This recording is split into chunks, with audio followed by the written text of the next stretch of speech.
Good evening. My name is Rebecca Hawthorne, and I am president of the League of Women Voters of the Wayzata-Plymouth area. I'd like to welcome our candidates, our audience, and our viewers on behalf of the League of Women Voters, Wayzata-Plymouth area.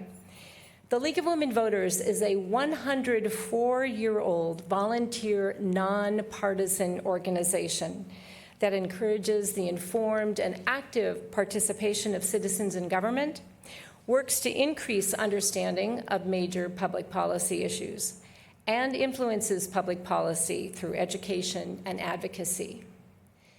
The League does not support or oppose any political party or candidate.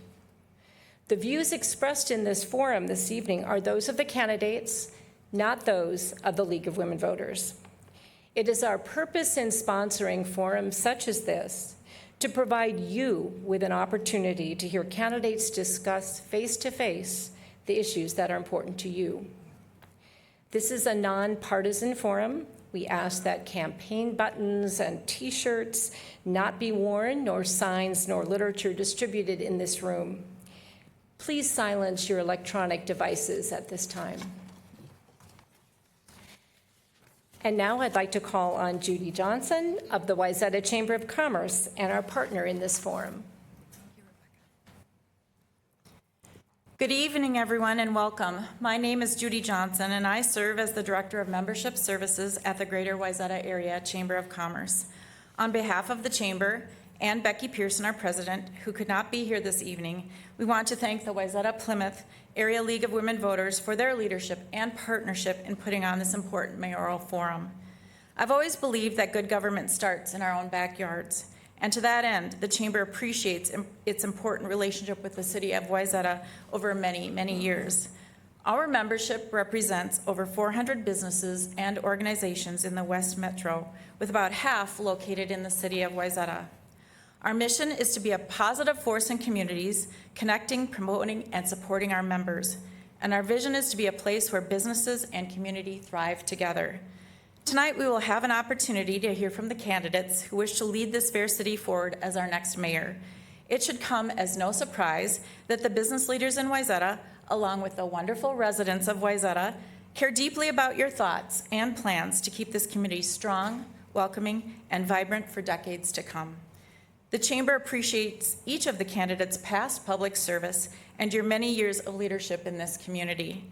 We also welcome future conversations on important issues to the business community as we work together.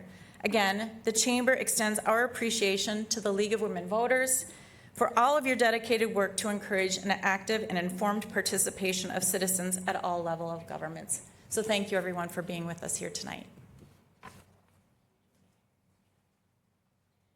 Thank you, Judy. And now I call on tonight's moderator, Jackie Wells. Good evening. I'm Jackie Wells, your moderator for this evening's forum. I'm a resident of Plymouth and a member of the League of Women Voters of Golden Valley. Tonight's forum is provided to give you the opportunity to learn about the candidates running for Wayzata Mayor. There's never enough time to cover all of the issues in a setting such as this, so if your questions are not addressed, feel free to contact the candidate directly. The League of Women Voters posts complete, unedited recordings of its forums. Editing is authorized only for official media reporting. Only the full, unedited recording may be used by other persons and organizations. The rules for this evening's forum are as follows.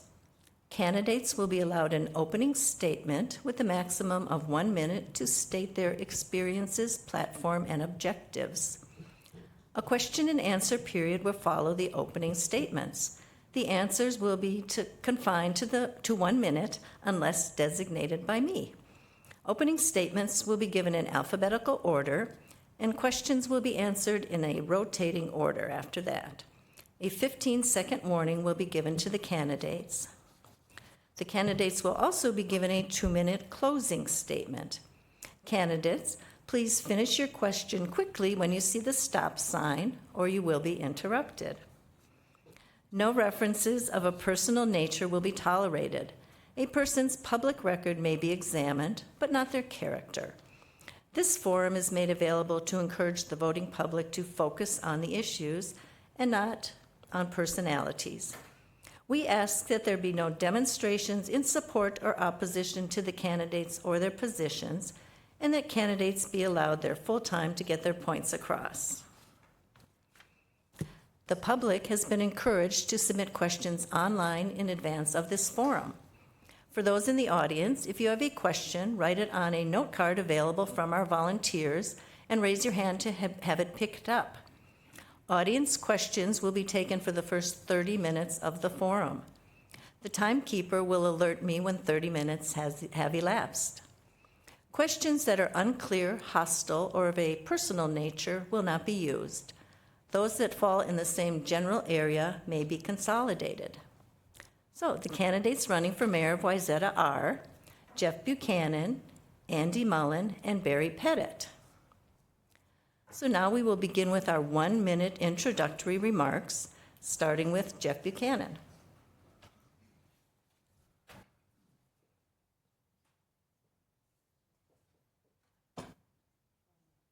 There we go. Well, thank you, and good evening. It's great to see everyone here tonight, and what a great turnout, and thank you very much for showing up. First of all, I want to thank the League of Women Voters for hosting this forum. Second, I'd like to thank my fellow candidates, Andrew and Barry, for signing up for this, being interested in the office of mayor, and the courage actually to run. And third, I want to thank all of you for showing up. Again, it's a testament to this town. It's an interest in our government, and you should be very proud of yourself. My successful business background, as well as my recent experience with Wayzata City government as a planning commissioner and a city council member, makes me particularly qualified to be mayor. I look forward to your questions tonight. I hope our answers will help you better define our different points of view and guide you as you decide who will best be suited to lead Wayzata into the future. Thank you. Thank you. Andy Mullin. Good evening. My name is Andrew Mullin, and Wayzata is a great city, but also a growing city. And with that growth, we have some challenges that need to be addressed. And in my view, we need to have a steady voice to protect what makes Wayzata special: safety, walkability, quality infrastructure, parks and public space that are the envy of many. By background, I'm actually still working as an executive in the aerospace industry, focusing on satellites. As I said earlier, Wayzata is growing, and we have to have the right leadership that's able to navigate our growth responsibly. It's much easier to admire our problems than it is to roll up your sleeves and find solutions to get the job done. I've been a resident of Wayzata for 29 years. I have 17 years of public service to the citizens of Wayzata. And it's nice to see so many folks here. This is the first competitive race for mayor in 25 years. So that means for the last 25 years, the mayor's position is run unopposed, and I think that's good for our community. Thank you. Thank you. Barry Petit, please. Okay. I've got 4 parts to my campaign. One is to fix the challenges caused by our lakefront redevelopment: the noise, the traffic, the parking, the reckless e-bikers, parking deck behavior, staggering maintenance costs, safety, safety, safety, safety. 2, requiring a lean city budget. 3, we have transformed from a modest village to a busy tourist destination, from charm to urban. I have the professional skills to help redefine our future in terms of all the things we forgot about: scale, character, and design. Number 4, we have done a lot to help our retail and restaurants prosper via the millions spent on the lakefront and the parking ramp, shrinking our sidewalks for dining, and public toilets with a view. Now it's our turn, it's our town, and I'm focusing on the people that live here. Thank you. And you will be the first responder for our next question, and it's on priorities. The question is, what is your top priority for Wayzata as a candidate for mayor, and how would you address that if elected? I'm next? Yes, you are. Time's up yet? Nope, just beginning. You know, I think I really want to spend time with our city government, because if you think about it, everything we do runs through that group of people. The administrative side of it, whatever the process is, the city planners, et cetera. And I really have to be convinced. I really got to be convinced that we've got the right people. We're running lean. We've seen budgets that have grown dramatically beyond inflationary budgets over the past 10 years. And I really need to get to the heart of that. It seems to be the core. And once I can address that and understand that, then it's going to be a lot easier to branch out from there. Thank you.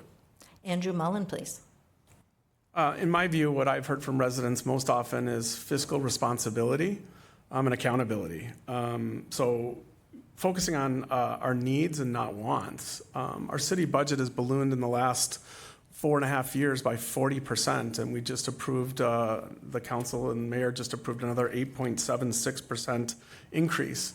So we got to get that back into a responsible area, and I think that's done by trade-offs, not by just rolling forward and saying we have to do everything. Within that, public safety is number one in terms of resourcing. Our police and fire are underpaid. We have retention issues, and we have resource issues around public safety in community policing. So within that, again, it's budget, framework, fiscal responsibility, and accountability. Get it back in line. Thank you. Jeff Buchanan, please. Thank you. Obviously, I have several priorities, and they're all very important to me. To differentiate, I guess, from my colleagues here, one thing that's fallen off the strategic priorities in the city is protection of our natural resources. And I was involved in the solar effort, and we can talk about that later. But I think one thing I'm most concerned about or curious about is how we use water and how we protect Lake Minnetonka.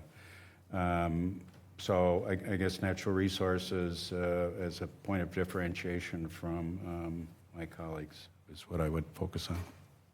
Thank you. Andrew Mullin, be the first person for our next question. It's on finance. What are your ideas for managing city revenues and expenses? So it's going to sound repetitive from my first priority, but I mean, I think we get back to essential services again. Because of the growth, we've experienced petty crime, noise, loitering.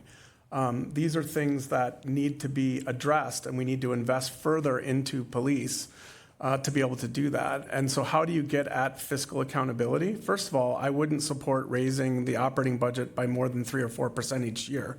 And you do it by trading off what's not necessary now and trading off wants, not needs. And that's how you get it back in line. And then you find creative ways to finance the wants, much like we did with the lakefront project, like we've done to restore historic buildings in town. So it's trade-offs and accountability, and it's about making sure you hold the line on our budget. Thank you. Jeff Buchanan. Thanks. So this budget has come up a number of times already. And what people need to realize is there are 7 public meetings that discuss the budget every year and available to every one of you and my colleagues here to comment and help define what's important. I've been through 4 of those. I have yet to see any public comment on the budget. It's a perfect opportunity to really take charge and to give the council and staff some valuable feedback and input. Thank you. Barry Petit, please. You know, the budget thing is difficult because it has grown excessively beyond inflation. But likewise, we've also incurred a lot of additional things in this town by virtue of all these dramatic changes. And when we talk about safety, that's police. Police get expensive. So if we want to solve that on one side, we've got to come up with the money to solve that. And that goes antithetical to the idea of cutting cost. So I think it's a complicated, I think it's going to be a complicated solution. Not impossible, but it's really going to take some drilling down from the city staff to help me understand exactly how they have laid out their plan, because it does seem that we have become excessive in areas and maybe not done as good a job in some others. Thank you. And you get to be first for this next question again. This one's on development. What is your vision for development in Wayzata, and what types of uses and structures would you support? You know, for me, development is interesting. As an architect, I look at the world through a lens of design. I look at almost everything as design. You know, the clothes you're wearing, the cars you buy, the pencil you buy, the glasses you wear. And I think the same thing is true with the development of a town. And it was so interesting in the comprehensive plan, which wasn't done that long ago at a great expense. One of the key words repeated multiple times was charming, charming, charming, charming. And I haven't seen anything charming, charming, charming, charming. Somewhere along the way, we've got to disconnect with the kinds of things we want, with the kind of town we wanted to be and what we really have become. So for me, there's a high priority on the design side. Thank you. Andrew Mullin, please. Thanks. So in general, calm it down. Growth needs to be planned for appropriately. And we need to be proactive in shifting the discussions away from units per acre into scale, mass, and design. And candidate Petit actually is responsible for a lot of the large buildings in downtown Wayzata during his tenure. And so, I agree with him on focus on design, but and the other thing is small town character. One way to define small town character is you don't have big city problems. And so we have a couple of big city problems that are creeping into town that need to be addressed. And I think if you focus on responsible development, calm it down, and remove the big city problems, we'll meet the goal. Thank you. Jeff Buchanan, please. Thanks. I think it's time to take a little bit of a pause, take a breather, digest what we have accomplished. And but I want to say that I sat on two committees. I sat on the Zoning Standards Committee. I also sat on the Design Standards Committee, which have really reworked and provided guardrails for future development. A lot of work went into that, a lot of community feedback, and actually the document is incredibly good. So I do think future development will have to stand the test of those guidelines that we've put out. And as I say, I think they're remarkably good. Thank you. You are first up for our next question on business growth. There is significant empty retail space in the city of Wayzata. What do you see as the greatest challenge to starting or growing a business in Wayzata? What, if anything, should the role of city government be in supporting businesses? Yeah, well, great question. I think particularly the empty spaces in the Pres Homes development, I personally have called the leasing agent, and I'm lucky I get a call back several weeks later. They seem to be very disinterested in renting the space they have there. It is expensive.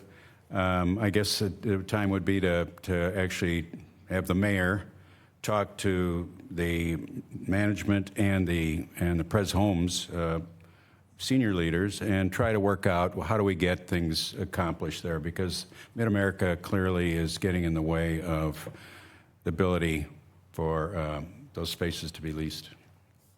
Thank you. Barry Petit, please. You know, it's an interesting question because you're dealing with market forces. And market forces have to respond to what a business costs. And if you're going to live in a town like Wayzata that is becoming as expensive as it is, for example, Willette's left, and the rent on their new space didn't fit their pro forma at all, and it's not uncommon. That's just the catch-22 of Wayzata. that everyone is caught up in. I'm not sure we can do much more for our businesses than we have. As I mentioned earlier, we've invested almost $34 million in ramps and activity on the lake to bring people in. At some point, I'm sort of a more laissez-faire on that, and I do believe it's an interesting comment on the Presbyterian homes. I look at that as a planning problem. If you don't have people driving by your front door, you don't have retail. It's that dirt simple. Thank you. Andrew Mullin. Could you repeat the question again? Sure. There is significant empty retail space in the city of Wayzata. What do you see as the greatest challenge to starting or growing a business in Wayzata? And what, if anything, should the role of city government be in supporting businesses? Sure. So just a comment on background. I mean, our city businesses pay 40% of all the bills in town, right? Police, fire, water, streets. So they're an important stakeholder. But I actually agree with candidate Petit that it may be a little overcooked, particularly in the downtown area with 1,000 restaurant seats, 18 independently owned restaurants. I think that's thriving part of retail. Across the board, hard goods retail is struggling everywhere, right? Not just in Wayzata. So I think it has to be experiential retail, unique, independent. In terms of the role of government around it, I think there's limited things that can be done. But right now, I think the business community is thriving compared to 10 years ago or 5 years ago or 3 years ago. And I don't look at it in terms of is the space empty. I look at it as, the businesses here are thriving. And I am actually the only one up here that owns a business in Wayzata. So I think I have, some real experience by living here and owning a business in town. Thank you. And you're up first for our next question. The topic is short-term rentals. What is your view of short-term residential rentals in Wayzata, their positive or negative impact on the city, and the need, if any, for regulation? Sure. Well, so I think what we're referring to is Airbnb and VRBO, so folks that can go online and, sort of rent out their property. I think there's 18 in town. They're not regulated today. They should be. We have regulation on our long-term rentals, and I don't see how short-term rentals should be exempt from that. It's about being a good neighbor. It's about having safe tenants, whether they be short-term or long-term, and I think we already have a model that can be easily applied to allow short-term rentals, but to allow it responsibly. Thank you. Jeff Buchanan, please. Great, thank you. I know this issue came up at a workshop, I believe, and recently. And I believe the city is asking permits for short-term rentals.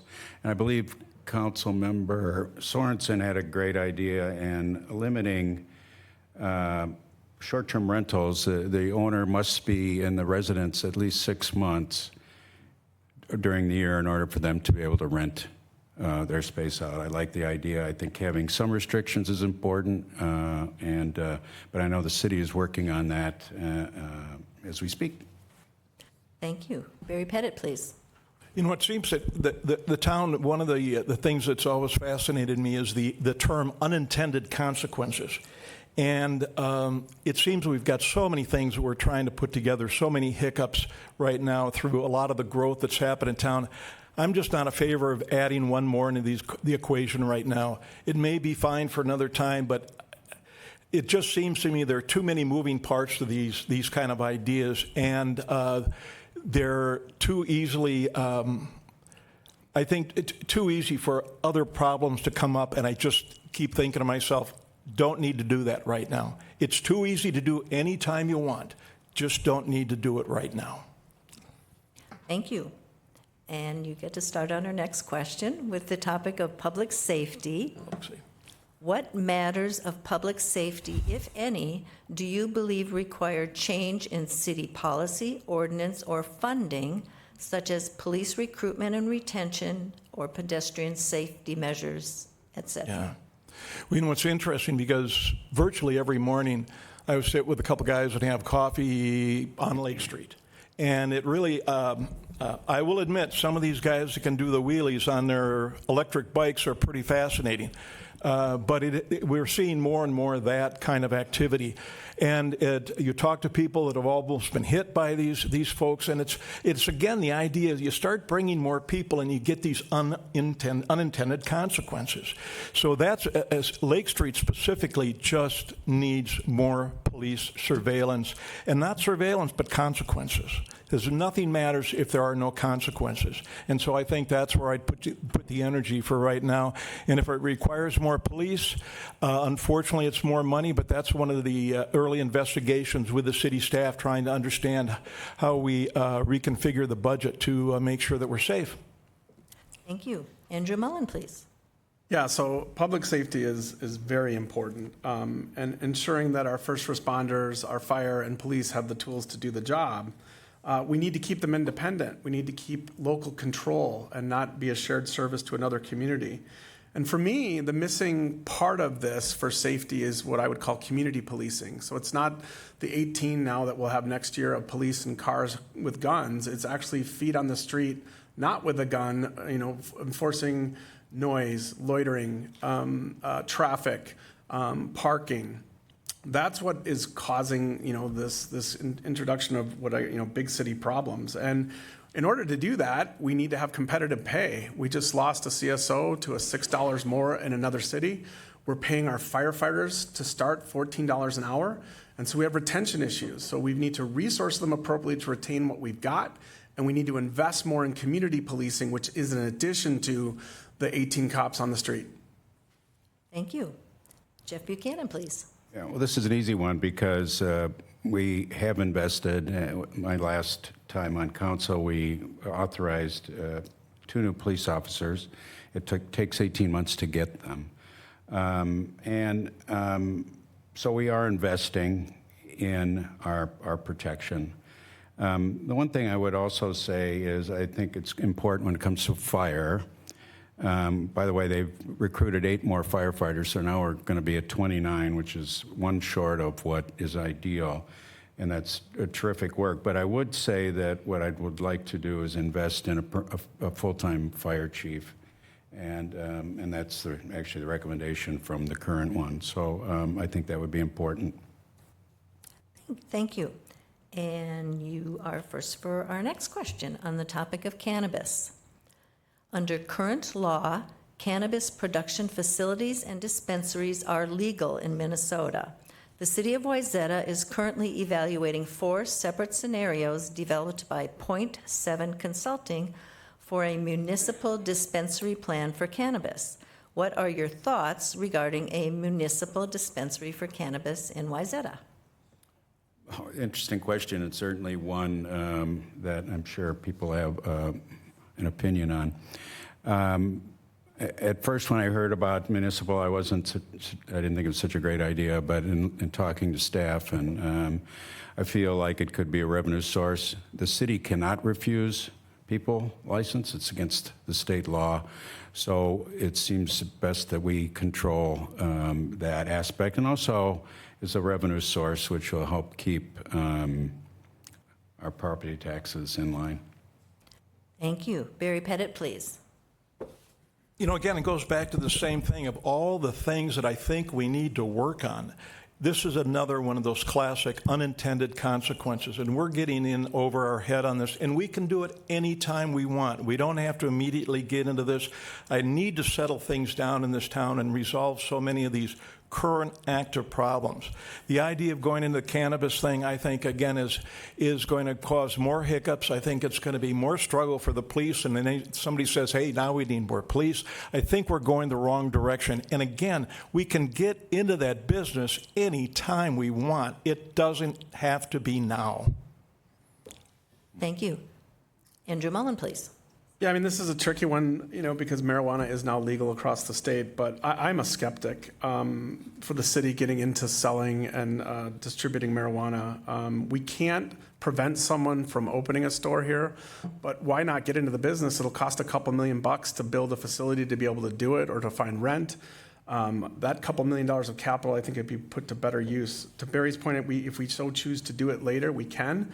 There's much lower hanging fruit to generate fees or revenue than marijuana. I think we need to focus on where it can be used or consumed. just like booze, and where it can be sold is regulation, not getting into the business as the government. Thank you. And you are first up for our next question, which is on housing. What measures would you support, if any, to address housing needs in Wayzata? Okay, so, I mean, that could go a lot of different ways. Are we talking about affordable housing? Are we talking residential versus commercial? I'll try to answer it in two ways and address affordable housing. Affordable housing is tricky to do in a town like Wayzata because of the cost of the land and the high taxes. And so if we need more affordable housing, I think we should focus on the multi-unit stock that we have and repurpose it and make it more affordable. But before we even do that, I think we need to focus on workforce housing for our fire. We now have a 10-minute rule, meaning they can live as much as 10 minutes outside of town. Why does it get pushed further and further out? Because our rank-and-file firefighters can't afford to live near town. So workforce housing for our staff, for public safety, comes first for me. And I guess I'm going to get clipped, so I'll leave it at that. Thank you. Jeff Buchanan. I just want to make one comment. It's the Office of Mayor has to be able to handle a lot of and juggle a lot of things at the same time. We can't kick everything down the road. And in business, I always talked about all the spinning plates. And we have to be able to manage those. There are a lot coming at you, but the mayor has to be able to do that. As far as housing goes, I think we need to keep up what we have and also look for ways to build new affordable housing. There are ways to do it. I wouldn't give up on it. Thank you. Barry Petit, please. You know, it's interesting. I've had a different spin on that for a lot of years, and one of it is the best thing Wayzata does better than anyone is pay taxes. And I'm not sure people appreciate the number. I think the property tax per capita from the city of Wayzata hovers around $8,200. Edina, $3,100. I remember telling the Met Council a long time ago about affordable housing, said, leave us alone, we pay taxes better than anybody. And given the nature of the town that we are and the increasing costs of property, et cetera, it is just not a wise place to venture into the affordable housing, that kind of a market. And I think it's just inherently difficult with who we are. We don't have the space. We don't have the land. We do a great job of paying taxes. Thank you. And I think you know the pattern, so you're up first for our next question. The topic is communication and community outreach. What information about council activities do you think is important to share with Wayzata community members? What, in your opinion, are effective ways to communicate that information? I'm not sure if I shy away from the notion of transparency, but I'm taking this a whole different direction. There is sort of the idea of the representative government, and that's why you have elections. Because there's a lot of information people on the council try to assimilate. And it's very, very difficult to get that equally out to everybody in the city. So you're sort of relying on your council people to do a good job, and if they don't, you don't elect them again. But as it works right now between the community television and the portal paper, I think Wayzata does a fine job at trying to communicate.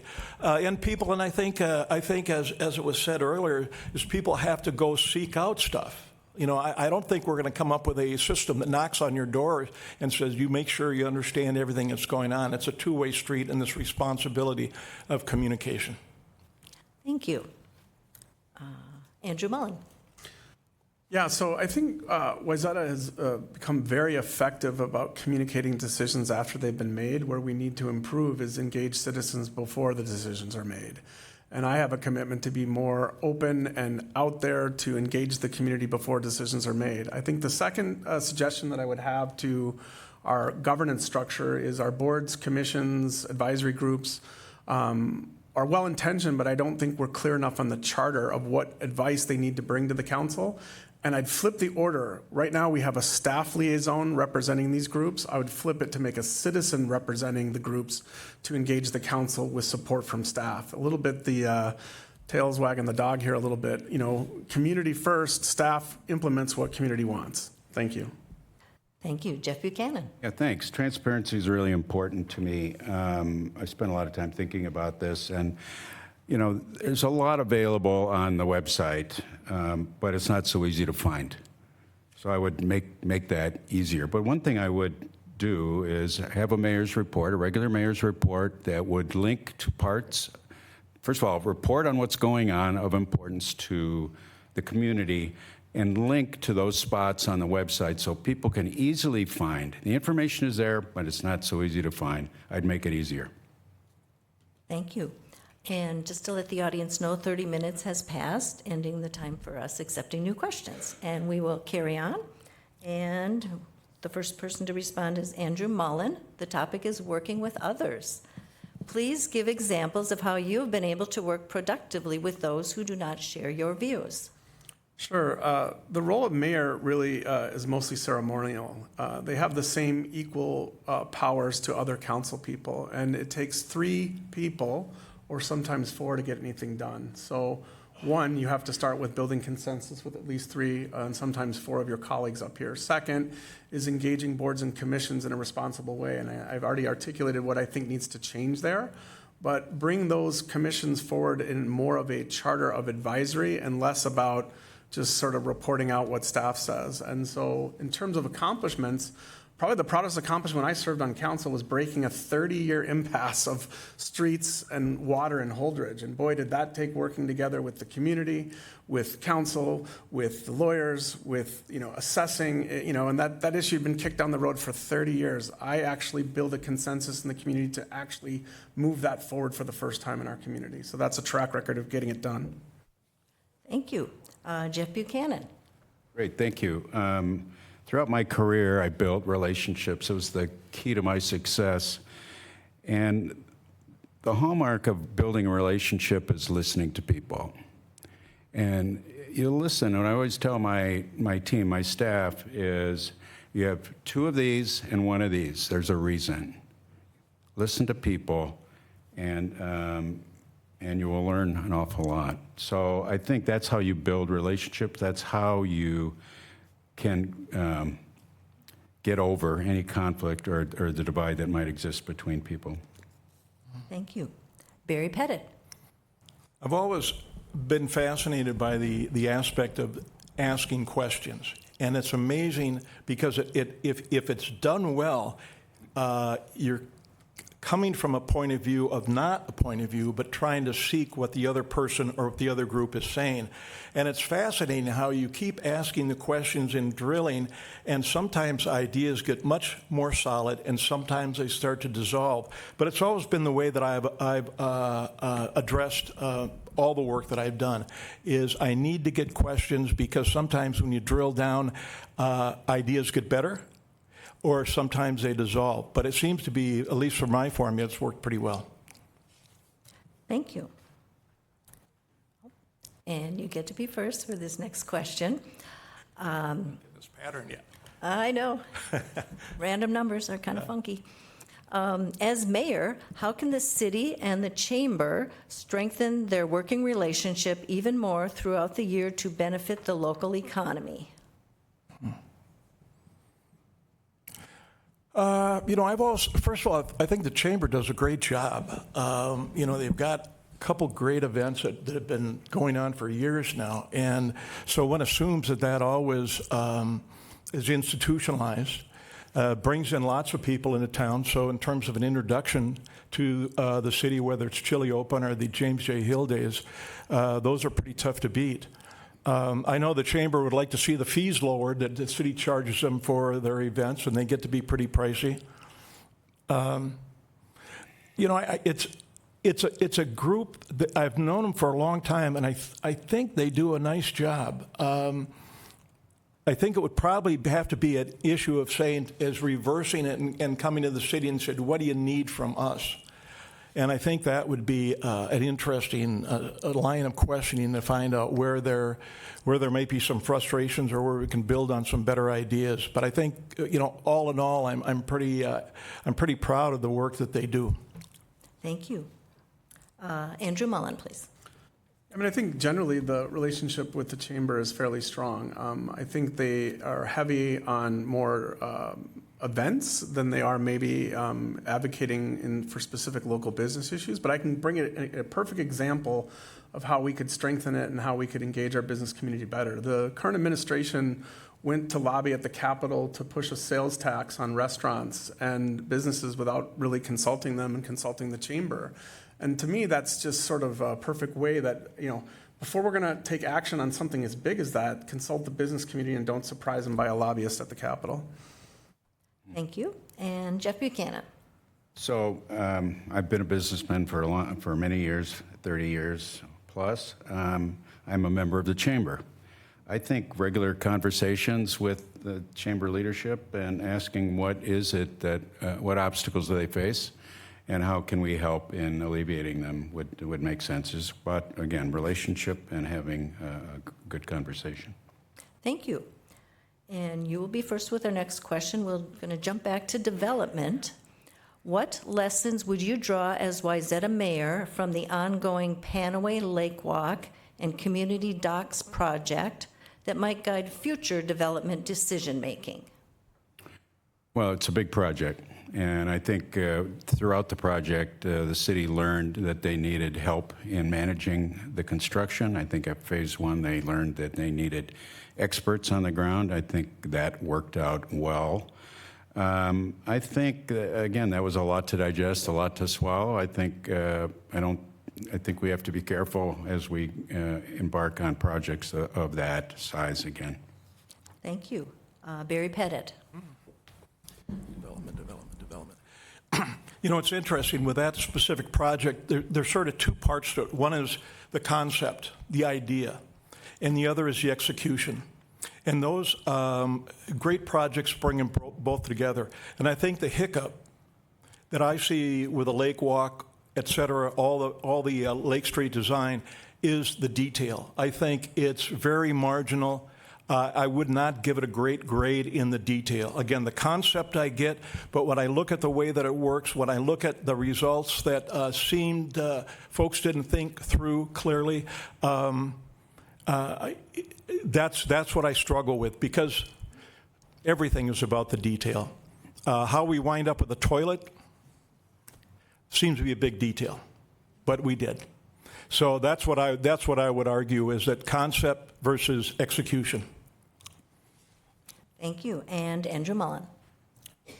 So with regard to that project, I think your question was what can you learn from it to change in the future? So I think we got community engagement right. We did 10 years of it. We engaged the community deeply.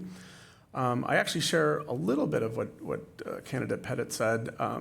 Controlling scope and cost, because we traded off things or made decisions based on not having enough money, which is why the bathroom ended up where it is, because you had to spend $500K more to get the conduit across the way or back over to the parking ramp, which is where the bathroom should have been in the first place.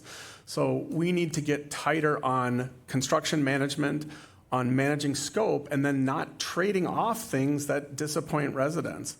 By and large, though, I think that project is done fine. I think it's a community amenity, and it gets good marks generally. But details matter, and scope and making sure that you're managing that and managing costs. You don't have to trade things off is what I would have learned from that project.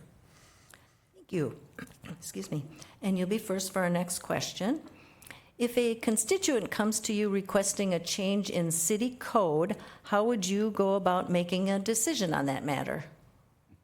Interesting. Well, I've got an example that dozens, if not more than 100 people have asked me, why don't we change the ordinances to have a fine for more than $30 for noise? It's 125 in the state statute. The first thing I would do is have a community meeting to open the book and review all of the ordinances, read them aloud, find out where the gaps are, and determine and prioritize what needs to be done first. So I think there's lots of folks asking for ordinance changes right now, and they relate to noise, traffic violations, loitering, all of that needs to be addressed. And so let's open the book, let's roll up our sleeves, let's get in this room, let's read them, let's up the fines, let's get them changed, and let's get them implemented. Thank you. Jeff Buchanan. Well, if a citizen came to me, it'd be great. I'd love to have conversations, and I'm a terrific problem solver. I would have to understand the scope of what the comment was, and then take it to the appropriate internal party, staff, and or planning commission, depending on what the issue was. But I love the ideas. I love people coming forward, and I welcome it. Thank you. And Barry Petit. You know, it's interesting because people come forward with an idea, and there are times say that really is an interesting thought. Haven't thought that one through, and it kind of is inspiring, and you run with that. And then there are times people come with ideas that aren't so inspiring, and I think that's the number one litmus test on these is because you are going to get a sample of both of those. So that's where you have to start out. But it is interesting when people do have ideas, and if you start to massage it and, again, ask more questions about it, often you can come up with some pretty interesting solutions. There's a lot of people out there. A lot of people see things we don't see. I have different experiences, so it's a nice way to get some input in a pretty easy fashion. Thank you. And the next question will be the last question that we can fit in. And yes, you get to be first. I'm getting this now. If elected mayor, how will you work with and use the views and recommendations of the city's commissions?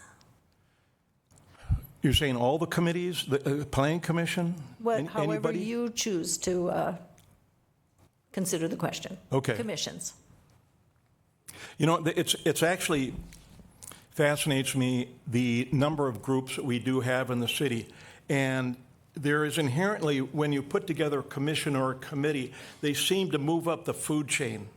And they assume that you've put this group together because there's some value there and they're going to bring something to the table. I often think that it adds more complexity to the situation.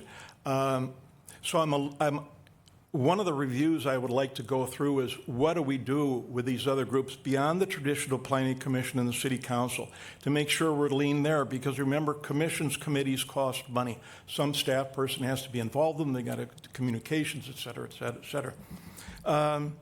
The critical thing I like with commissions is come up with an idea, whether you like it or not, come up with an idea. Don't be afraid of an idea, because again, every once in a while there's a great gem that comes forward and you say, never thought of that. That's an interesting way to spin that. So that's really what I think those groups bring to the table. Thank you. Jeff Buchanan, please. Great, thanks. I sat on the planning commission. These commissions are made up of citizens, and these people represent different neighborhoods, different ideas, and I value that. Planning commission goes through a lot of hard work. These development applications are enormous and they're complex.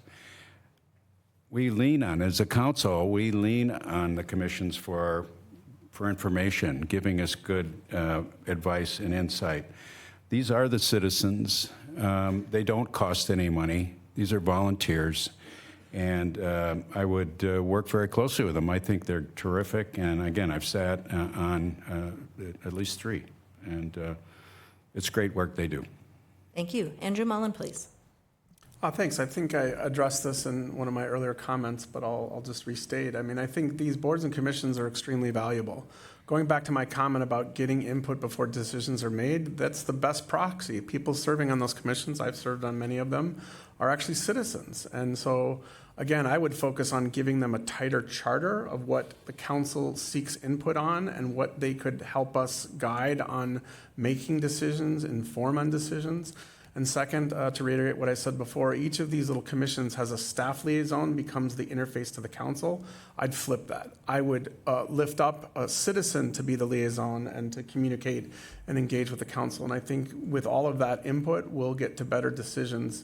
And that's it. Thank you very much. Now is the time for your closing statements, and each of you will have up to 2 minutes for your closing statement. And the first person for this is Jeff Buchanan. First again. Thank you. And thanks again for attending tonight. I hope you learned something about each of the candidates, and you now have a better idea who has the ability, the personality to lead Wayzata for the next 4 years. It's important that you select a candidate that has the temperament to lead the council as it confronts the issues we will face as we move forward. It's been many years, as Andrew pointed out, since you've been offered a choice for mayor. This year, I believe your choices are clear. My vision for Wayzata embraces the successes we have enjoyed and leverages them for our future. We are truly a blessed community, and we have a lot for which to be grateful. If elected, I intend to make a difference. I intend to make a difference by listening to you. I intend to make a difference by creating more transparency.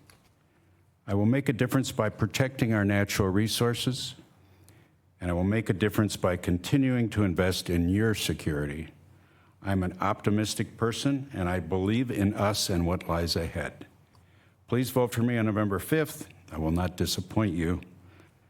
Thank you for your time and attention tonight. I really appreciate it. Thank you. Next is Barry Petit. Oh. Okay, don't start yet. I'm going to take a deep breath. Okay. Okay. Okay. The Panoway and the Lakewalk have changed Wayzata forever. We are an official tourist destination. The consequences are emotionally and financially consuming our town. And be prepared for the hundreds of kids in yellow buses resulting from the upcoming Phase 3. We have also become a free regional playground: pickleball, the skating rink, softball field, swimming beach, children's playground, tennis court, dog park, shaver park, Panoway, Lakewalk, and our beautiful lakefront toilets. 90% of the users are not from Wayzata, and yet we pay 100% of the cost for all of these. It's simply not fair. It's time for a pay-to-play.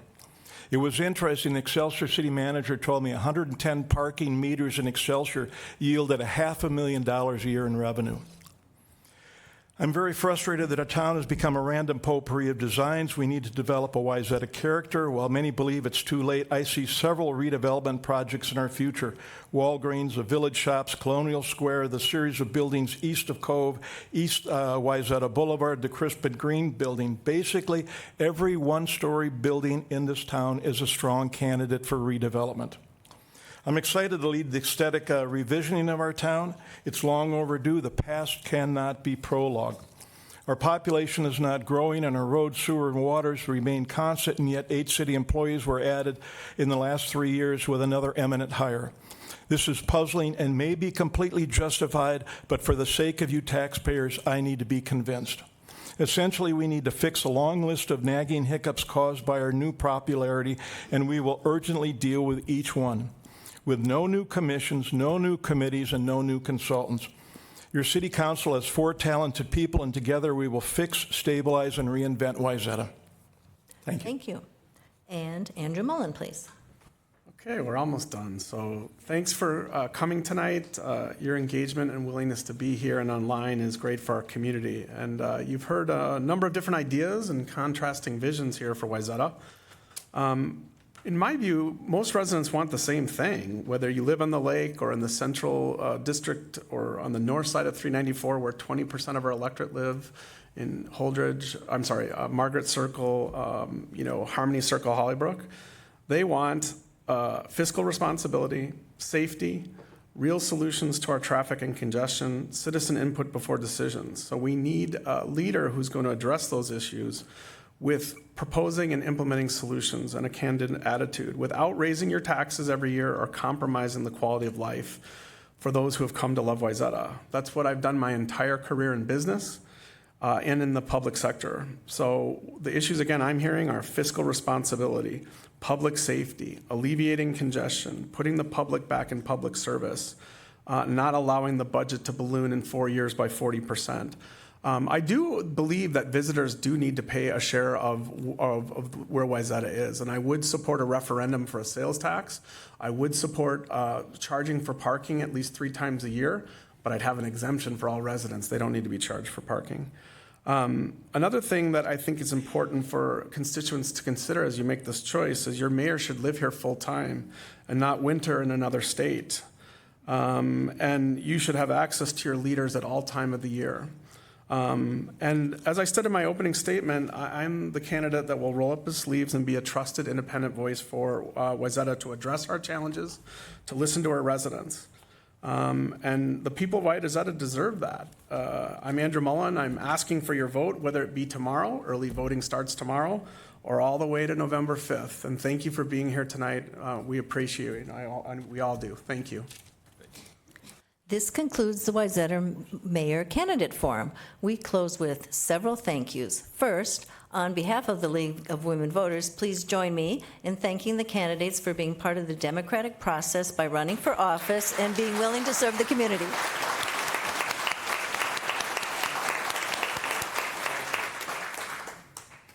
Thank you also to the League of Women Voters volunteers, our audience here, and those viewing this forum virtually for your participation in this candidate forum.